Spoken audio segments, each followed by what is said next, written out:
দেশৰ সুৰক্ষা আৰু অখণ্ডতাৰ বাবে সকলোকে একগোট হ'বলৈ আহ্বান জনাইছে লোকজাগৰণ মঞ্চ অসমে।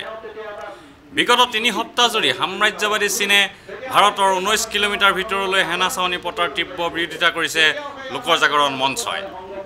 লগতে ভাৰতৰ দুৰ্বল বৈদেশিক নীতি আৰু কূটনীতিৰো সমালোচনা কৰিছে মঞ্চই। এই ক্ষেত্ৰত ভাৰতৰ প্ৰধানমন্ত্ৰীজনাই প্ৰদান কৰা বক্তব্য আৰু বৈদেশিক মন্ত্ৰীৰ বক্তব্য অত্যন্ত দুৰ্ভাগ্যজনক বুলি আখ্যা দি লোকজাগৰণ মঞ্চৰ মুখ্য আহ্বায়ক দয়াল কৃষ্ণ বৰাই কয়, আমাৰ দেশত যিখন চৰকাৰ বহি আছে এখন চৰকাৰ নহয়। সোনিয়া গান্ধী হ'ল ইটালীৰ ছোৱালী, বিদেশিনী।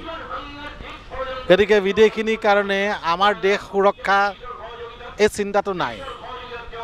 মনমোহন সিং কোন, সোনিয়া গান্ধীয়ে যি কয় তাকে শুনা। চীনে আহি ইমান দেশ দখল কৰিলেহি, এতিয়াও তেওঁলোকে পলিচি কৰি আছে। মনে মনে তেওঁলোকে চুক্তি কৰিছে, যি চুক্তিয়ে কৈছে যে আমাৰ দেশত আমাৰ সীমাত থকা বাংকাৰবিলাক আমি উঠাই দিম, তোমালোকে উঠি যোৱা।